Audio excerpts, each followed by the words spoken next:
Stefán, 30 stiga munur í hálfleik, KR er búinn að skora 60 stig. Ertu ekki að ná okkur ógleymanlegum myndum hérna núna? Jú, ég er búinn að ná hérna fröðsum myndum tróðsli hjá Jason. Það kemur á vefsíðunni. Hver er svona myndalegasti maðurinn í KR-liðinu, þínu mati? Já, Jason kemur alltaf vel út á mynd. Hann er búinn að standa fyrir sínu. Hann er yfirleitt treður einu sinni tvisvar í leik og ég næ því alltaf. Nú hafa KR-garnir verið að spila með grimma varnarleik. Erum við að fara að sjá að skipta mikið milli kannski svæðisvarnar og maður og mann og þá hvernig svæðisvarnar er alltaf að spila? Ég get bara sett nóg komment á þetta.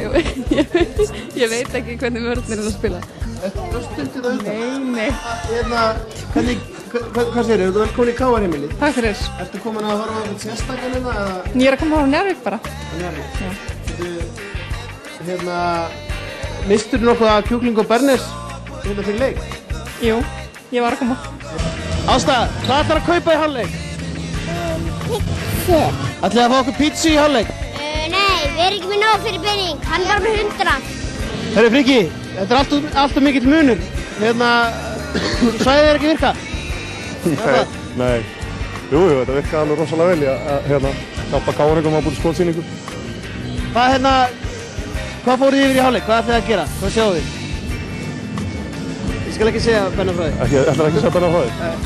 Það skiptir ára á mann. Þetta er skrítið. Fannar, fýtt fyrir hálfleikur en menn voru einhverjir hérna upp í stúku að biðja að tróða knetinn. Það kemur í seinni hálfleik. Ég er búinn að ákveða það. Það þurfti svona hitn upp. Þetta er dísilvél sem maður getur ekki byrjað alveg fyrstu 20 þannig að nú fórum við að sjá háloftarleikum mig. Hestan, við Gumma. Hvað ætlar að sjá frá Njarðvík í seinni hálfleik? Þeir hljóta náttúrulega að vera smá særðir í stólinu allavega, þannig að þeir hljóta að koma dýrvitlausir inn í seinni hálfleik. Af hverju er hringurinn svona stór í dag? Ég meina svona er þetta bara, þeir eru búin að vera í 2-3 svæði allan fyrir hálfleikinn og við höfum bara látið boltan ganga, þannig að þetta bara leikur í höndunum á mönnum.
Kottu?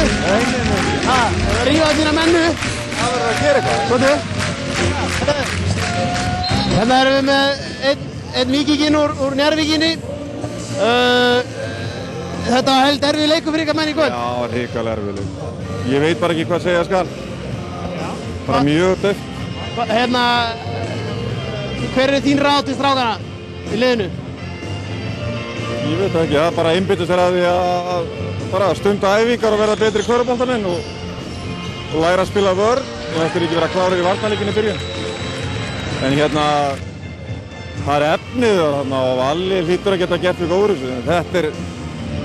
Þetta er leikur sem að verður ansi vont að minnast ókomin ár. Já. Hérna, nú eru Borgnesíka búin að skjóta saman í tvo útlendinga fyrir sína menn. Er þetta eitthvað sem að Njarðvíkingar kannski þurfa að líta til núna? Ég bara legg bara til að Njarðvíkingar saminist það að ná okkur í útlending. Ég veist að ég fór á Þórsleikinn á sunnudaginn og svo þennan og ég hef ekki alveg nógu gamla þessu sko. Ég vil að alveg eins og KR er með Kana. Á hverju eigum við ekki að reyna að saminast það? Nú hérna Maggi, Logi og hérna Reki voru ekki að finna sig í kvöld samt. Nei. Sérstaklega þeir eru fyrir utan Logi og Maggi. Já, ég held að þeir ná ekki 10 stigum samanlag. Landsliðsmenn. Það er eitthvað að. Við erum að rífa þetta upp. Herðu. Ekki komið mér að stað. Ég verður bara brjálar að hugsa þetta. Okay, herðu, takk fyrir. Bye. Stelpur, hvorum meginn í stúkunni sátu því í kvöld? KR. Og komið þið fyrir kjúklingin í Bernes eða fyrir strákana í liðinu? Strákana í liðinu. Við sérstakur eða? Nei, allir. Við Snorri erum að reyna að hjálpa þessum strákum eitthvað út á markaðinn. Þannig að hérna, ef þið viljið koma einhver skilaboð málaðis, þá er þetta ágætt að svetta okkur. Þeir eru flottir. Jæja, herðu, hvor meginn í stúkunni sagðist þú í kvöld? Njarðvík. Og það verður vantilega löng keisla í bæinn þá núna, hérna tilbaka til Reykjanesbrautina? Nei.